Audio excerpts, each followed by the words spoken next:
would you rather see the world in black and white or have the voice of a little girl? Okay, well, I mean, I don't think a voice of a little girl would really match me very well. Can you do a little girl's voice? Not to tangent, but voice acting it's part of something you can do. Can you do it? Can you invoke? Yes, but not right now. Okay. I'll wait for the role, and then I will literally send you that role, and I'll be like, "Hey, Houston, it's because of your podcast, man. I booked the little girl role." But he's a grown man. Yeah, he's not going to grow up on us, and he can do it so perfectly. We have to book him now. So good. That's so good. We have to stick together to make this movie. We're a family. Oh, I'm sorry. I'm done. That's So good. Close the door. All right.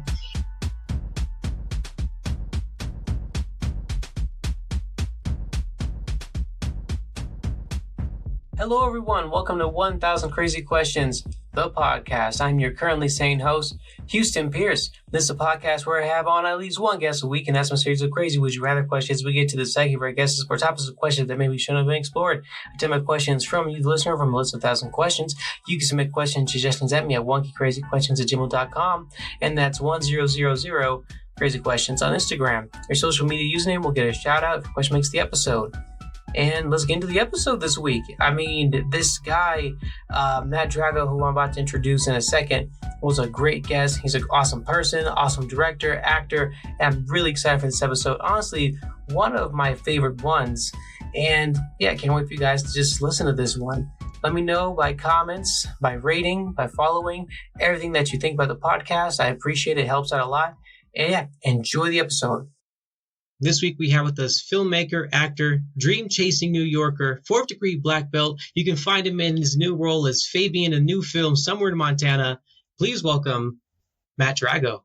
Matt, if you All right. Introduce yourself to listeners. Yeah. Houston, that was honestly the best introduction I could have ever asked for. Really excited to be on your show. Yeah, I caught the acting bug really early. Since I can remember, 4 years old, I was that kid that didn't need a lot of action figures, just needed my own mind, my own thoughts, my own creativity to make things happen. I get asked this all the time, like, when did you catch the acting bug? I think it was born inside me. I think there's nothing greater than telling good stories that mean something. And I'm really looking forward to getting into it this episode with you and talking all about it. Awesome. Thanks. If I can harp on that acting bug thing real quick. So A question I've always had, and maybe you've gotten this before, maybe you haven't, but is there such thing for you as like too much acting, like an overact, like you see some people in acting roles and they like push the envelope. People call it overacting, where they really ham it up. And some roles want you to do that, and some roles you have to be more restrained. Do you think, in your experience, there is such thing as even like too much acting, as they overacted? Do you think that's even a thing, or is it what the script or that person, like character that's trying to embody, like requires? That's that question makes sense. Yeah, no, that's a fantastic question. The way I look at it is it's whether you are connected to the material, and you have to do it in the way that makes sense to you. There are a lot of different genres. You could be in a drama, you could be in a comedy, it could be over the top, it could be very grounded. The tone is really important for an actor to discover when they are doing their work as an actor. I think that there are certain times as an actor, and we'll get into it a little bit more with my film that I have out right now somewhere in Montana, where you give yourself the ability to, if you can feel connected with the words, maybe take the risk of quote unquote being big. Because the reality is, if you're big, but you're connected to those emotions and you're truly feeling them and expressing them, then it's still grounded. So I think a lot of people sometimes don't understand that there are big actors out there, and there are fantastic big actors out there, but they're grounded to the material. What you're saying, I think, in many times is when an actor isn't connected to the material and they haven't done the work, right? And whatever that work is for them. I mean, my work is, I love doing backstories. I'm a little bit of a method actor in the good ways, where I like to feel myself in the body of the character. So if that means that I have to lose weight or gain weight, put on muscle or lose muscle, like those are the types of things that are meaningful to my process.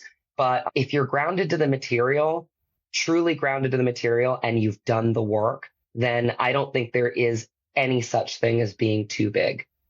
Man, great answer. In the movie, Somewhere in Montana, is there something like, is there a part where you could recall easily, like, oh yeah, that was my moment? Like if there's a strip of, like just sort of a demo reel of like, if I had to show this to someone, if like it's a big monologue or where you have to go big, I haven't seen the movie yet, but is there that piece that you can automatically think of, oh yeah, that was the moment where I would show this to someone. This is like that moment, like the shining moment, essentially, for your acting. Like this is a good, I don't know what I'm trying to say, piece, demo reel to show off.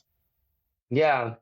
Again, a great question. I think my character has a big arc in Somewhere in Montana. My tempo is very high. It's very fast paced. I'm a city guy. And so I'm coming into a Montana rancher's world. So, to answer your question, it's hard to say with this film specifically because my character goes through so many dynamic changes. But personally, the scenes that stick out for me are when Fabian Verdugo, my character in Somewhere in Montana, really starts to reflect and he starts to see his side, but he also starts to let the other side in, which is John Alexander, played by my incredibly talented friend, Graham McTavish. So I look at it where there are certain scenes, I would say specifically, if you're looking at those scenes, we have a 10-page scene that's just Graham and I, where it's a conversation. And I think that scene felt so grounded to me because of all of the conversations that we had preceding the scene, where Graham and I became friends and we, got to know each other as people. And when you can do that as two actors and really just kind of, grab breakfast together, have conversations, sometimes not even about acting, you build that chemistry, you build that camaraderie, because again, you both want to tell the story as well as you can. And so I think a lot of those conversations that I had with Graham made that very rare 10-page scene. Because again, there are not a lot of 10-page scenes that are with two characters in modern day cinema. And I felt like a lot of this conversation that we had that was authentic, it was genuine, came from the conversations that we allowed ourselves to have as Matt and Graham. So to answer your question, I would say that is a scene that I will forever hold dear to my heart. I have another scene. I actually have two other scenes that come to mind right now. One is when I'm on set and I'm doing my work. And my friend Tasha Gates, who is a rising star in the industry, she just actually had a premiere and her family came out to support her. And she's my lead actor in the film within the film. And we sat down to coffee for about 2 hours before we'd even gone to set. And we just talked about this rich scene. And it's a scene where the director is really trying to pull it out of the actor because he knows that it exists within the actor. He just needs the actor to breathe and center themselves. And I just love that scene so much because of the relationship that I have with Tasha and how, again, we built that out together like I did with Graham. And then the third one that comes to mind is my friend Andrew Roa. And it's a bar scene. It's a pivotal scene in my character where the massive, I would say, tempo of my character shifts. It's a great scene. And he actually is a really great friend now. He's kind of become like my golf buddy. So he's kind of like my real life Bob character. When you see the movie, you'll know what I mean. In real life, just that calming presence. And Andrew is that in my own life. So when you're saying like favorite roles, favorite characters, I mean, I will say that this one in totality is a role and a movie that I have always dreamed of doing because it's a big story and it's a meaningful story. And it's something that needs to be told, especially in the times that we're in right now as a country. It's moments like these that make me proud to do what I love in acting. Man, well said, well said. And like, especially most of those scenes you mentioned, like the beforehand, before you actually went and filmed them, is what makes the scene shine in your mind. It's the coffee, it's the talk beforehand. Yes. Yeah. The behind the scenes chemistry. Yeah.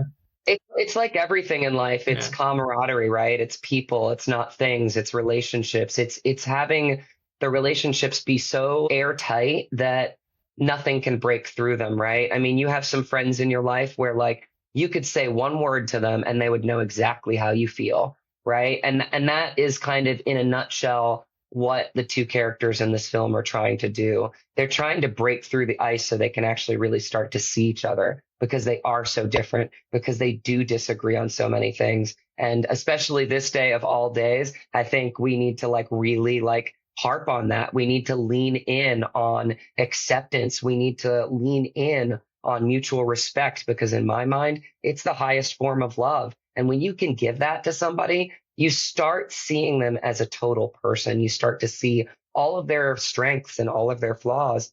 And this film does such a powerful job of seeing this. This is a conversation starter piece. This is a politically charged film. This is a socially charged film of the times. And I'm just so proud to be, just advocating for people to see it far and near, because again, these are the films that when I think of being an actor growing up that could make change.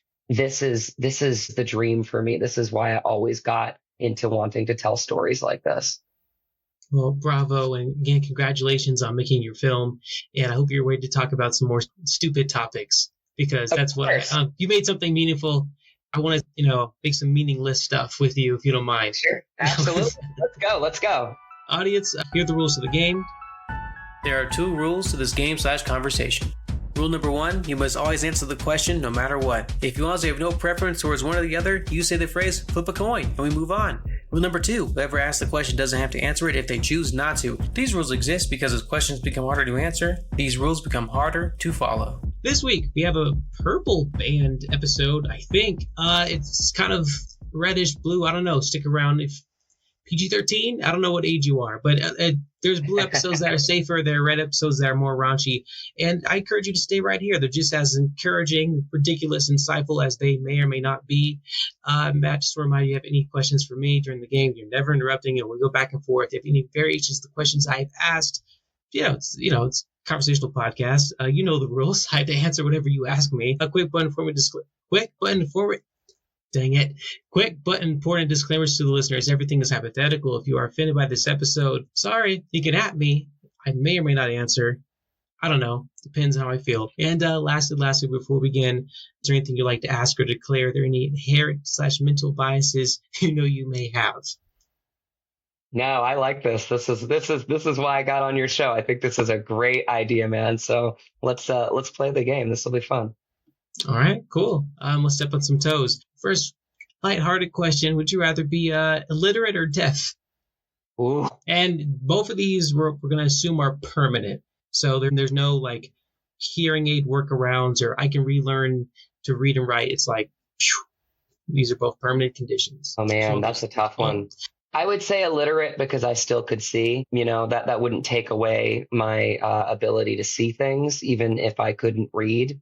And just hearing conversations like we're having right now. I would never give that up. I would never give up music. I would never give up podcasts. I would never give up human expression. And I think your ears are a great way to take that in. Listening is honestly one of the most powerful things that we can do as a people, really. Right. And so to give that up, there's no way I would give that up upon my free will. Got it. Especially when you say music, that does that really does push the envelope on that way. That makes sense.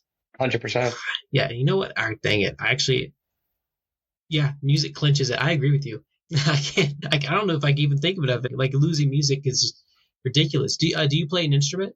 Well, of a day like today, I will say I posted, I haven't really been singing a lot since I left New York City. And I remember one of my acting teachers, who's a Broadway acting teacher, Michael Levine, saying this. And it was so beautifully, the way he said it, it was just a fact. He said, when you can no longer speak, that's when you sing. And I loved that because it really kind of shows you the power that comes behind the human voice. And so I kind of wanted to speak on that because of the day, right? It's a massive day in our U.S. history, right? And I have to say it too, so the audience knows this is because this will come out a bit later, but this is Inauguration Day and Martin Luther King Jr. Day. Coincidence? Yeah. Yes. But a holiday. Oh boy. Yeah. Oh my God, man. Yeah. Yes. So you're saying, Well, and again, I was raised in rural Virginia. A little bit about my backstory. I was raised by a Black man. He was a father. He was my stepfather. He was my best friend. He passed away a couple years ago, but like my I'm best sorry. friend. Thank you, thank you. It was devastating. And I carried a lot of him with me in this film. And when I think about this day specifically, like this is honestly one of the most important holidays on the calendar for me personally. And I don't know, I'm a white guy, so like, what am I doing saying that? But it is because I was shown so much love, so much compassion growing up by Chaz, my stepfather, and Dwayne Jackson, my best friend, who was one of the rare Black kids in my school growing up, and we just bonded right away, and we bonded through singing. We bonded through voice. We both were musical theater kids. And I would go and I'd be like the only white guy at like his family reunions. And I always felt like family. I always felt like family. And so I think that kind of speaks to the day that we're in and the togetherness that we need to feel, that we are not alone, that there are people out there like me, or, that just see people as people, and it should just be so easy. But like, this is one of the days on the calendar that I always have the most feelings, honestly, honest to God, because of what it means to me, because of my backstory. So yeah, I think it's good to point out that this is a massive day in our country. And yeah, I think I wanted to bring that up today, because those are two people in Chaz and Dwayne that are a really big part of my life and who I am. Yeah. Well, yeah. No, I'm glad you brought that up. That's it. That's definitely huge. And I think I don't want to say irony, but I do want to say it's bigger than coincidence. I don't know that it's inauguration and Martin Luther King Jr. Day, and with the nominee being who it is, the new president-elect, it is jarring. It's like to me. No, for like everyone. I think a lot of people. I would say a lot of people. Yeah, I would say a lot of people. Even people I think voted. Even people who voted for him are kind of like, what's happened? Yeah, it's gonna be a fascinating 4 years. Yeah, and I only say this. I'm smiling while I'm saying this, but it's it's very jarring. Yeah, and the only reason I think I have any sort of levity at all is sort of like, well, it's out of my hands.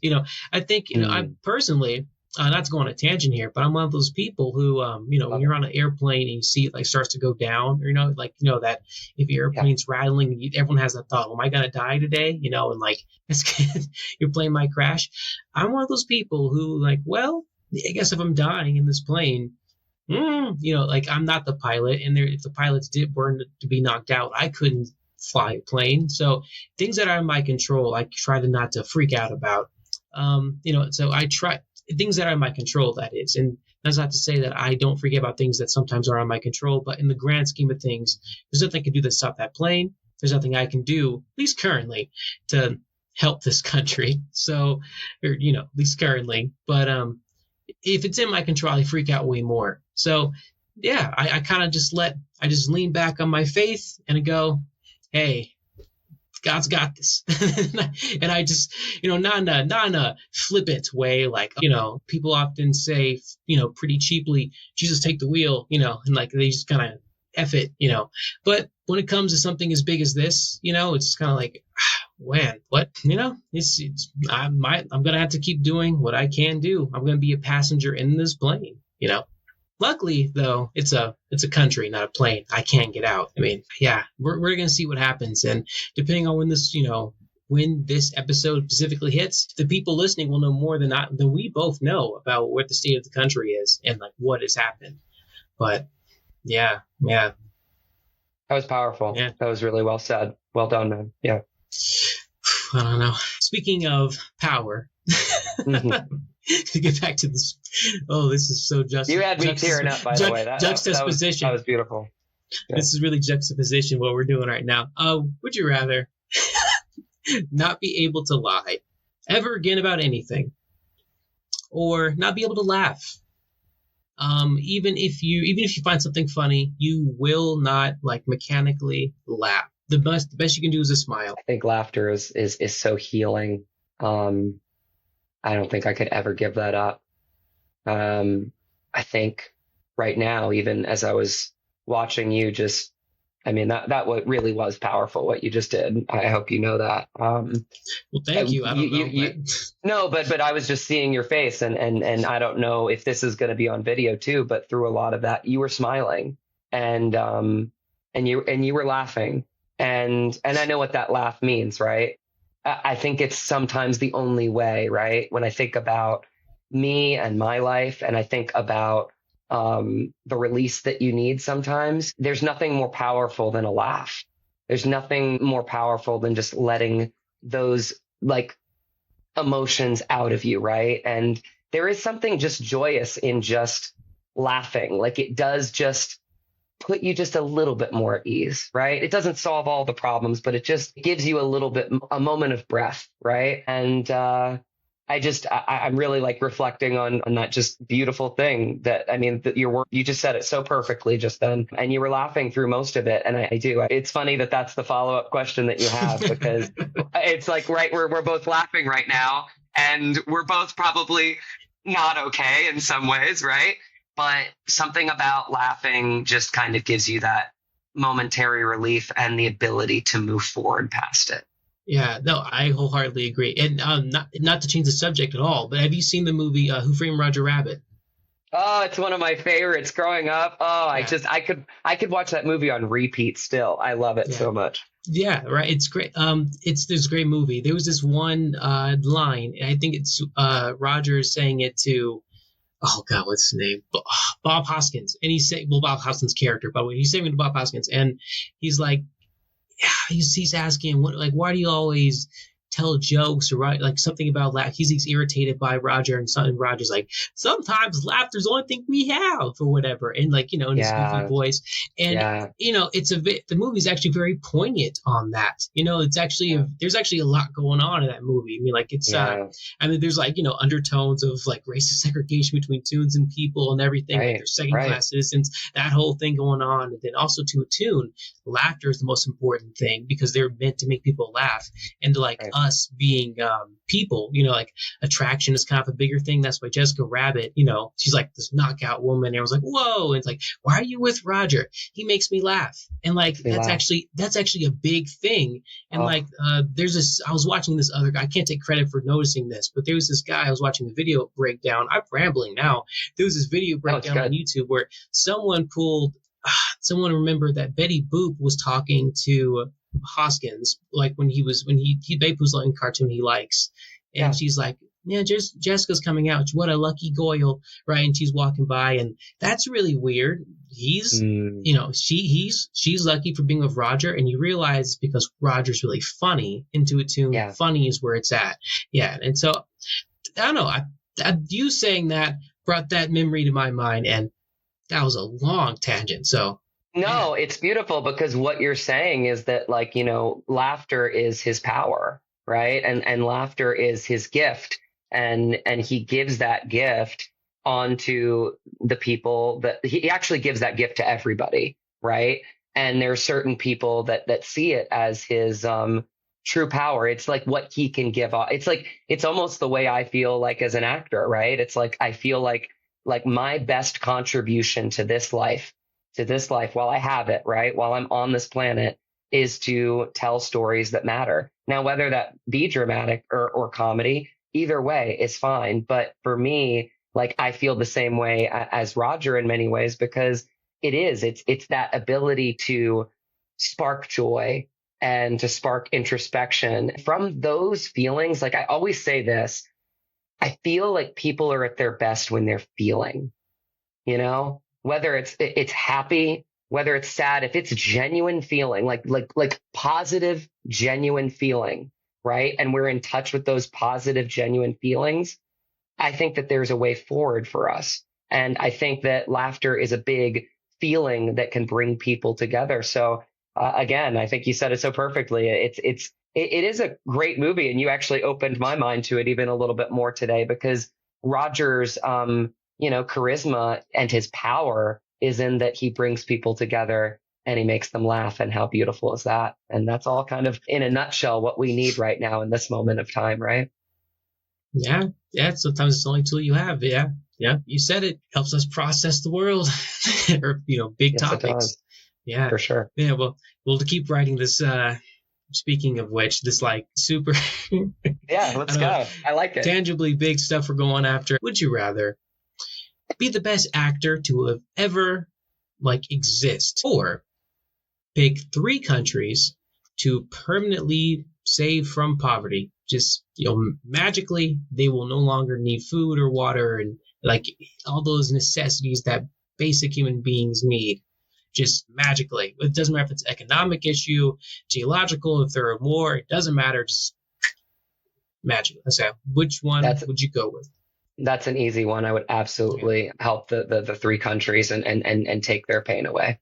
Dang 100%. it. Yeah. I was like, oh, dang it. As I was speaking, I was like, he's probably going to pick this country. I It's too will much. say, like, honestly, Yeah. for a lot of the actors that I know, the dream has always been to be a working actor, to feed their families, to leave behind a couple good stories. I know a couple people that are quote unquote famous or big or whatever. It can be great in some ways, but it's not great in others, right? So I think when we talk about like big things, right, it's like I feel like acting is my contribution.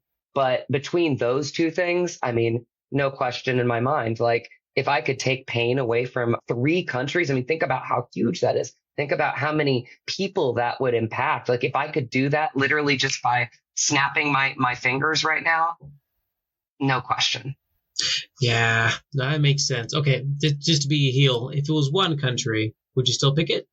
Absolutely. Okay. Absolutely. Okay, fine. I'm trying to get you to be selfish here, but no, it's a good. It's, That's actually yeah, funny though. That's a great topic because actors in my like it, and I would be honest with you right now on this sure. podcast, right? Because we're being real with each other right now. Oh yeah. Actor actors are some of the most selfless people I've ever met. Like honest to God. And I would tell you, like Graham, like what he gave me as quote unquote, like maybe the up and coming unknown actor in the time that he gave me, it was just so selfless. Like he gave himself to a friendship with me. We bonded. Michelle Hurd, what a lover of actors, right? And she's done massive things. She was in the biggest movie last year. Like she's in Picard right now. Like she's wonderful. Her and her husband, Ben Garrett, Dillahunt. I mean, they are phenomenal human beings. They're selfless. They care about actors. And the more that you hang around sets, you start to see that because again, what most people see are the red carpets and people celebrating their wins. And we have to do that as actors because a lot of times you have to do that to try to get your next job. You have to do that to try to help your agents and your managers promote you to get to the next job. But the next job for you is something that you want just so you can keep doing what you love. And so I think that's a really great question that sparked a conversation because actors, hand to God, are some of Hmm. the most selfless people I've ever met. And if you started to meet and interact with more and more of them, you would absolutely know what I'm saying by that. Yeah. Well said. No, I don't know too many actors. I mean, I've interviewed a couple, and I don't know any. Do I know any personally? No, I don't know any personally. No, not at least not too personally, I should say. But yeah, It's really hard when yeah. you're looking from the outside in, right? Because it's like you see people on the red carpet, you look at the glam, you look at the this, the that. Hmm. That's not what's important to most actors. Most Hmm. actors are like me. Like I look at like my life and I'm like, can I leave a couple good stories behind that matter? Can I Yeah. like affect change in the world? Like, and again, maybe it's not big change. It's not like I would be able to take away poverty and hunger away from three countries, which I would love to do. I mean, that would be a dream amongst dreams, right? But my contribution to this life feels like it's what I have in my bag of tricks. Right. And I do think that a lot of actors feel the same way where it's this outward in thing where you're looking at the Instagram and you're looking at the red carpet and you're even looking at podcast interviews like we're doing right here. But the reality is most actors just want to tell good stories and they just want to do it with people that they care about. I'll tangent really quickly. This film, Somewhere in Montana, we were a family. and I don't mean just the cast and the crew. Like, we were all telling a story that was bigger than all of us. And we would go out to dinners together. We would go on hikes together. Like, we would grab breakfasts and dinners together. It was just because we felt like we were telling a story that was bigger than all of us, and it was important to all of us. And that's why actors get into acting, is for those moments. Yeah, well said, well said. No, I think it's obvious anyone who's been watching for 2 seconds that you're a very caring and honest guy, which is part of the reason why I have to ask you this terrible question. Let's go. If you had to get rid of one U.S. state and just wipe them off the map, which state are you picking? Oh, now you're killing me, dude. Oh man, we're just going there today, huh? I'm sorry, man. I'm sorry. Okay, obviously, no one's going. If he picks your state, don't worry. You're not going to be eviscerated. It's all hypothetical. You're fine. Sorry.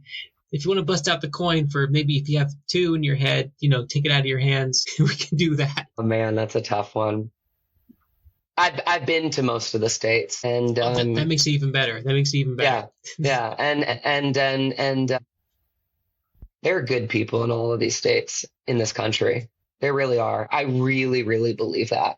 Some of them might not see things the way that I do or you do, but there are truly good people in every state in this country, people that have become very close friends, even in the states where maybe I don't politically or socially align with. Some of my best friends live in those states, and it's those states that made them who they are. Mm-hmm. So respectfully, I don't have an answer for you for that one. And I mean that in that I don't want to not answer it. It's that I believe that there are good people throughout this country, regardless of what state they're in. Yeah, I got you. Yeah, that makes sense. Yeah, makes sense. Not to abstain. I know you wanted an answer, but no. Yeah. So sometimes it happens to where there can't be an answer, but that only means that this would be random. That you'd be like, okay, you would leave it to chance, is what you're saying. That's where I'm gonna reason it. Like, it was another great question. Great question. Right. You're doing. These are great. These are great. It's fine. It's simply my job. You're good at it. You're really good at it. I don't believe a state should be killed or abolished, wiped out, whatever. Look, you hear that? Okay, I'm not saying a state or country or person or thing should be wiped off unless provoked. Anyway, next question. So good. It's a bit lighthearted one, I think. Would you rather see the world in black and white or have the voice of a little girl? Yeah, this silly one for you. Okay, well, I mean, I don't think a voice of a little girl would really match me very well. Just, in the way this is working here. Can you do a little girl's voice? Not to tangent, but voice acting is like, it's part of something you can do. Can you do it? Can you invoke? Yes, but not right now. Okay. I'll wait for the role, and then I will literally send you that role, and I'll be like, hey, Houston, it's because of your podcast, man. I booked the little girl role, and the special thanks will be because of you.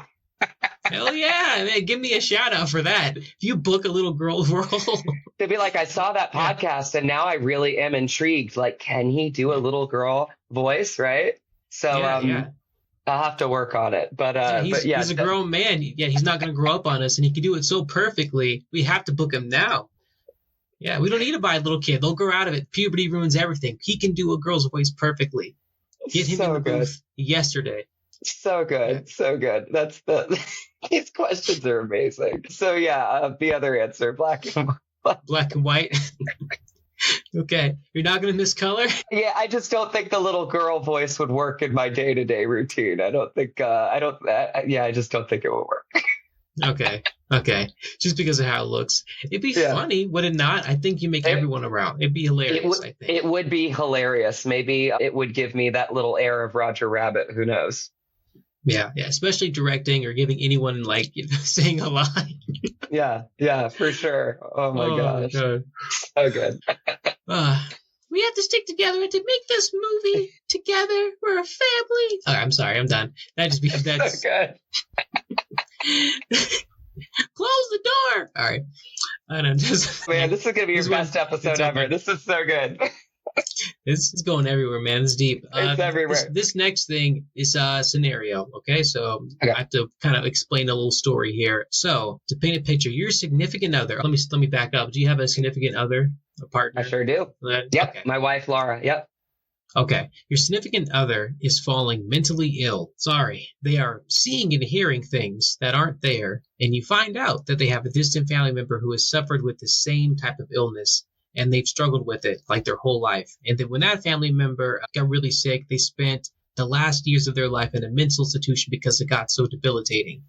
Now, you find out that if you agree to be unhealthy for the next, like, the rest of your life, and you'll stop working out, you stop eating healthy, that your partner will start feeling more mentally healthy. So they'll get better if you decide to be like out of shape, essentially, and unhealthy. And the more like out of shape you are, the better they feel mentally. The more mentally unsound they are, the more healthy you are. There's like a proportional thing going on here. Do you decide to be unhealthy for the benefit of their mental health? As it debilitates, you're gonna have to like let yourself go more. Oof. You ask all the tough questions on the show, don't you? I'm sorry. Oh man. You know, the way I feel about that one, honestly, is because I love my wife so much, because she has been just a part of my journey in every way that you can be. Like, she's been with me through the lowest of the lows, which makes, the celebratory moments all the more special. I would do anything for her. That being said, I know her too. And I think that she would make it a conversation. She really would, because if that was something that I was choosing, she would be choosing it too, because she might not want me to be unhealthy. So it's not that I'm abstaining from the question. It's that it probably in that scenario would be a conversation that we would have between the two of us, because we have fought like hell together in this life, man. We've been through some shit, and, not to harp on it, but it's like we really get each other. We're from the same little town in Virginia. We're both actors. Now she's a writer. We're partners in our production company. We're so joined at the hip, even when we're having our disagreements, because everybody does. Like, no relationship's perfect. I get that. But there's such a deep love for each other that I don't think that it would go without a massive conversation to really decide which way we would go with that one. Gotcha. That sounds solid, dude. I mean, okay, so it'd be like, hey, I'll gain 50 pounds and that's it. Like, you gain, and like, we'll see where I'm at. It's like some compromise. I don't know. Like that. Yeah. Absolutely. Somewhere in the middle. If there was a compromise, then that's probably what we would land on, honestly, like 100%. Yeah, that makes sense. Well, hey, kudos to you. That honestly sounds very solid. And yeah, I respect the choice. And honestly, I think I would do the same thing. I don't have a significant partner right now, but I think compromise is probably the best way to go about it. Just some in the middle. Compromise is everything in life, right? It's everything in life. And it speaks to really any relationship, right? Whether it be your mom, your dad, your cousin, your brother, your significant other, it doesn't matter. Like, compromise is key in any relationship, and it's never going to be perfect, and there will be ups and downs, and you will have disagreements. But if you can find that compromise, like, that relationship will stay strong forever. Nice. Well said. Speaking of relationships, all right. Would you rather? You're so good at this. Have a nemesis that always wants to see you fail. I don't know if you even have one right now. Maybe you do. Maybe you don't know about it. But a nemesis, or lose a random memory every time you sneeze. And like, the worse the sneeze is, those big ones, the more important the memory will be that you're losing. My memories are everything to me. So I'd keep those. You take the guy out to kill. Yeah. Like you said, I'm a 4th degree black belt. I could take care of myself. It's like, what are we talking about here? You know what I mean? It's like, hey, listen, I've had challenges in my life and my career. Adversity doesn't scare me. Pressure is a privilege. I I don't mind fighting for my dreams. Much of my life, I've had to fight alone in many ways. I haven't had massive amounts of support like some. So a lot of my wins do feel like they are mine and I can claim them as such. I do say that actually with the asterisk that my wife has been there the whole time as my rock, right? But, before I even knew her, right? It was me. It was me going after the things that I wanted. So adversity, an evil nemesis, as you say, against me, it doesn't scare me, but my memories mean everything. So I would hold on to those. Dude, nice answer. Nice. And I have to ask this because I've been wondering this since I saw your last name. Is that actually your last name? And how was it growing up with that awesome last name? And I don't know. It's just does the comparison to Ivan Drago, is that a good thing or a bad thing to you? Was that because I know someone has brought that up? That had to have been a thing. Yes, you're nodding your head. Yeah, the video part will come out all the time. But yeah, okay. All the time. So I get asked this all the time. I actually almost booked a movie with Dolph Lundgren, which would have been so cool.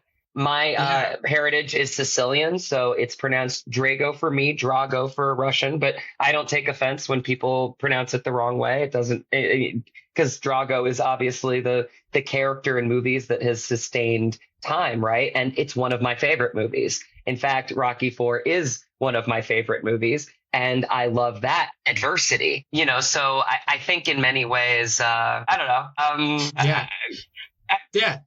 mind. Hey, no. I had to ask. We were on fighting, and I was like, you know what? I have to ask this. His last name is Drago. I'll pronounce, now that I know there's a right way to pronounce it, I'll say Drago. But yeah, that's cool. Yeah. But Drago for Rocky IV. Russian is Drago. Yeah. But no, in answer to your original question, though, it is my stage name, but it also is my real name. Yes, it is my life-given name. Actually, I just went to Sicily with my cousin Jonathan, and I'm working to get my birthright citizenship in Italy right now, and taking up parchment paper. I've been telling people this left and right. I'm telling you this on your podcast right now. If there is a trip that you need to take, right now is the time to take it. Go back to your roots, take that trip, because I got to be honest, Houston, going to Calasciabetta, Sicily, and the hills of Sicily, and pulling out these books with these parchment papers and seeing the name of Collegiero Drago, my great-great-grandfather, and literally getting to the point where I'm going to see where I'm from. It brought me home, and it was so eye-opening for me. So I'm very proud of my heritage. And I would never go for a stage name because I think I got a pretty good one, honestly. No, it's a good one. It's good one. It's memorable, and you got free publicity, man, with long train. Right, exactly. And apparently, you can back it up with the 4th degree black belt. So, yes, sir. Hey, head up to you. Yes, sir. Damn. Actually, these are all kind of just lining up. I swear I didn't mean to do this, but this next question, this may be easy for you, actually. But would you rather be the world's best fighter and the worst lover, or the world's best lover but the worst fighter? Lover. Okay. Absolutely. But absolutely. Even if it's at the cost of your fighting skills being gone, even if it's at that cost. Yes, because I grew up in a dojo. My father is my sensei. He's an 8th degree black belt, and he's at a dojo in Front Royal, Virginia for a long time. I have 3 other brothers that are also martial artists. So I grew up like a Ninja Turtle, Houston, for real. And my other brothers actually demonstrate the characteristics of the other Ninja Turtles. I mean, Michael he's always kind of been his own kind of person. He's like his independent self.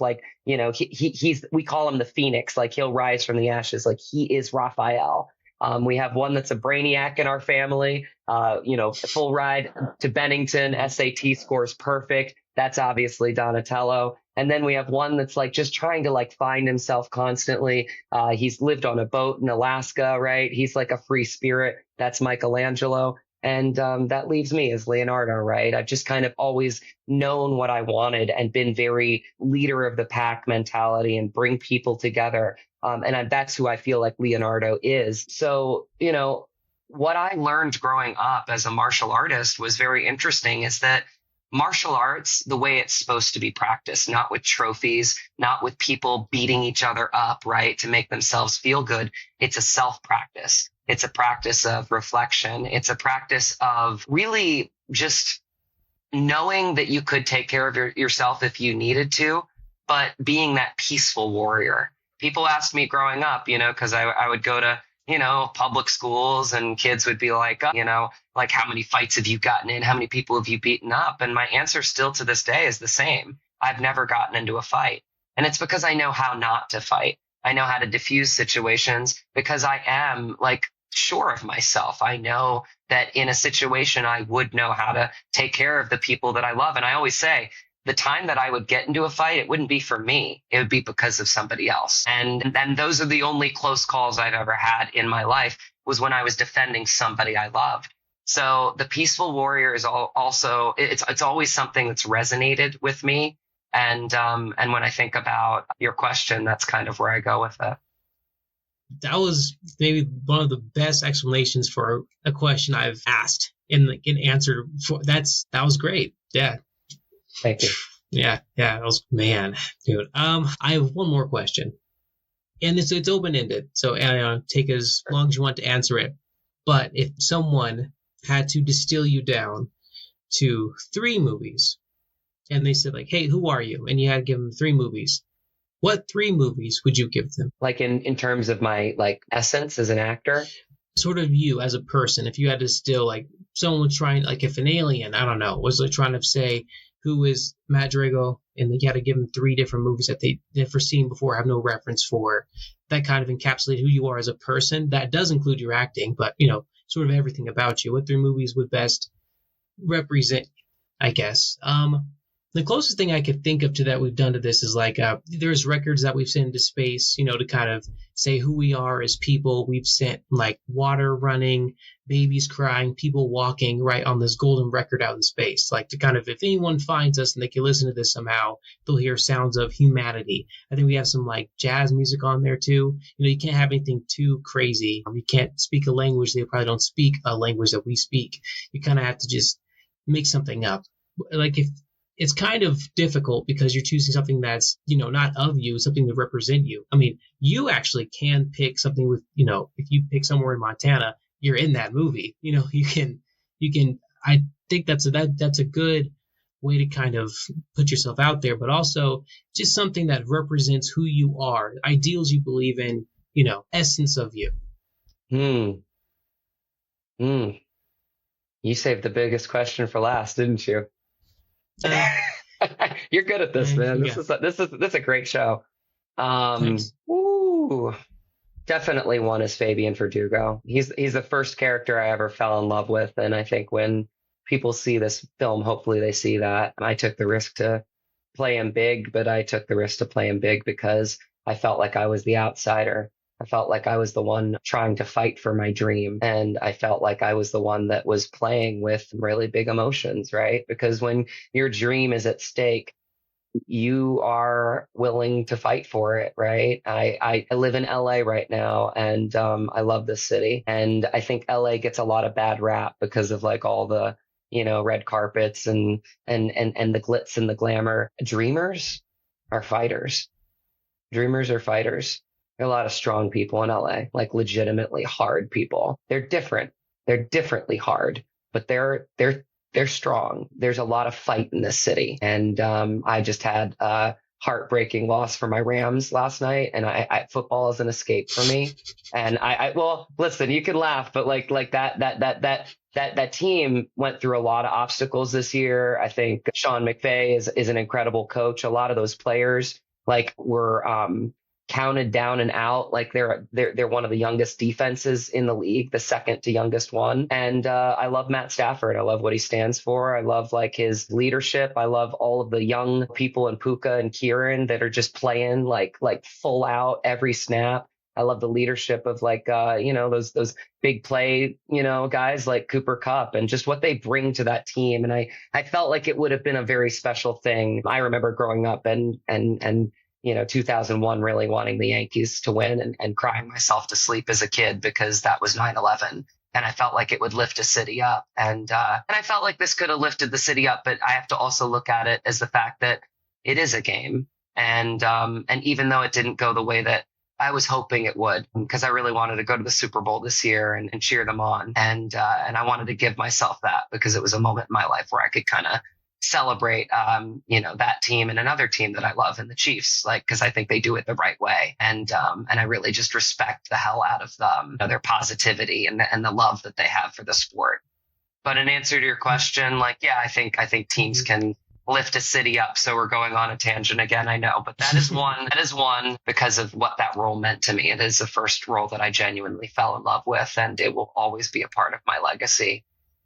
2 and 3 are more difficult, and I'll put a disclaimer on them, since your listeners might hear them and think what they want. The 2 and 3 for me are ever changing, because they aren't roles that I have played.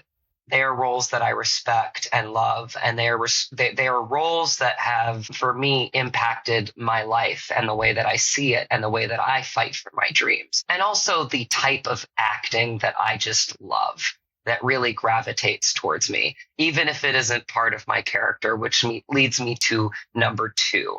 Number 2 is Michael Corleone. I loved The Godfathers growing up. I think he is in a very, very, very difficult position. And I think a lot of times, we don't understand how brilliant Al Pacino was in that movie, in how trapped he feels. And I think a lot of people feel trapped sometimes. They're in a world or a mechanism that they can't control. That is something that really gravitated to me in that character, not just the bad stuff, right? Again, I come from Sicily, and I possibly come from roots that extend back to mafia. I actually went to a small town in Sicily, and I mentioned the name Drago to somebody that did not speak English. And at the little table that we were having espresso, the guy literally looked at John and I, my cousin, and he literally said, "What's last name? What are your last name?" And we both said Drago. And he looked at both of us and he said, "Mafia."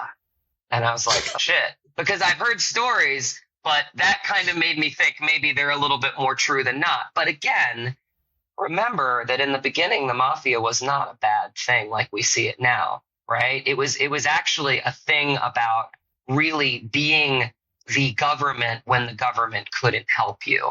It was started small, and then money got involved, and money fucks up everything. I don't know if I can curse on the show, but it fucks up everything, right?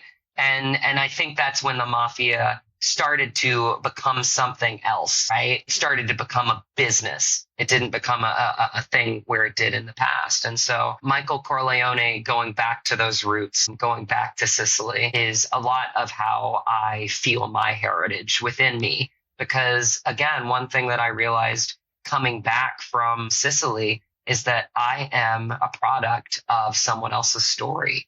And my great-grandfather literally was the youngest of 8 children, and he was the only one that boarded a boat to come to America. And that's why I'm talking to you right now.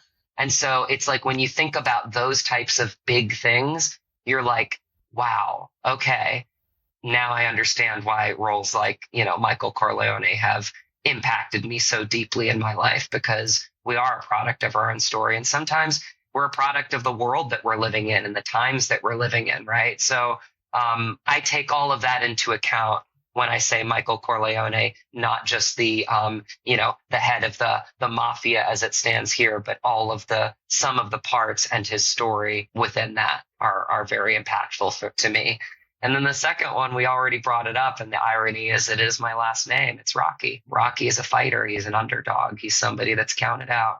I love being counted out. I love it. It's always really fired me up. So I will continue to be fired up. I will continue to be in the gym. I will continue to fight for my dreams. And if that means, being in a smelly boxing ring, and working out and like whatever it is for an actor that I need to do to keep fighting for what I love and the importance of what I love in doing it is my Rocky story. And that's, those are my 3 characters. I mean, the underdog, the character with the dilemma, and then obviously Fabian in this beautiful film that I fell in love with and has a really impactful message and story of the times. Nice breakdown of all three of those movies. I have to ask, is it more so Rocky 1 where he's, he gets that chance to fight? Is it Rocky 2 where he gets it's Rocky 1? Okay. It's Rocky 1 because I think in Rocky 1, it's all or nothing in Rocky 1. Is he going to break through on his dream, or is he essentially going to be poor, right? There's more at stake in Rocky 1. Now, I will say a very, very close second, if not a first for me, and I'm not just saying it because Ivan Drago is in Rocky 4, but I think what Rocky 4 says, honestly, in the countries coming together is actually bigger as a story. And now that I'm saying it, maybe it is more one to me because of where that story led. I right now feel like I have just maybe surpassed, hopefully, Rocky 1 in like my destiny to be able to leave a couple good stories behind, because that feels like my currency on this planet. Is if I can leave a couple impactful stories behind that make people question, that make people feel, right? To get conversations started in a meaningful way like we're having today. I feel like that is, quote unquote, why I'm here. And but when you go into that Rocky 4 mechanism, it becomes bigger. We've talked about the world today. We've talked about taking away, pain from countries today. That fight in a way is the way I look at football in a way.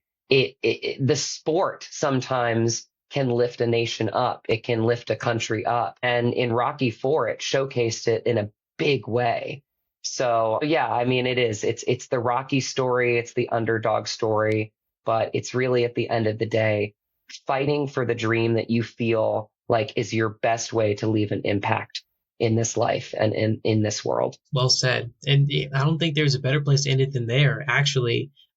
Hey, listeners, thank you for listening to this episode of 1,000 Crazy Questions. And thank you, Matt, for being on. I want to hand over the spotlight to you. Is there anything that you want to plug or tell the listeners in general? Sure. Houston, thank you, first of all, for this wonderful conversation. This has been just really awesome. And it's really great to meet you, too.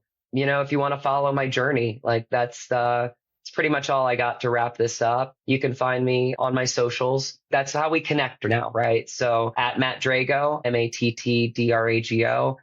From there, I've got all my link trees. I can only do so many social medias, but Instagram's where I'm active at Matt Drago. Give me a follow there. You'll be in the know on all the things that are happening, not just in my career, but in my life. I try to share personal stuff too. I got my link tree. I got my website for my acting. I've got my website for my production company. Ironically, my production company is Dragon Hunter Productions. My wife's maiden name is Hunter. So Drago and Hunter makes up Dragon Hunter Productions. And we are trying to bring a story back home to our little small town in rural Virginia, because we feel like right now, in the times that we're in, we need to give voices to the voiceless, and we need to tell stories in the little pockets of the country that feel like they need to be heard. And Somewhere in Montana does that too. So go see Somewhere in Montana. It's out in theaters now, limited release. It will be coming to more theaters soon. Eventually it will come to VOD and streaming. So just look out for that. I will share all the updates on my Instagram at Matt Drago. And again, Houston, thank you so very much for having me on your show today. This has been just a really impactful conversation for me in my life. So thank you for having me today. Thank you for being on. Thank you for being yourself and sharing everything that you've shared. I appreciate you. And I know for one, I'm going to be watching Somewhere in Montana when I can, in theaters especially, if I can find it. And listeners, please rate, comment, email me, Instagram, give me questions if you have any. I'll add them to the list. And yeah, rating the podcast helps a lot. Everyone share this with your friends. Everyone share this with your enemies. Everyone stay safe. Peace out.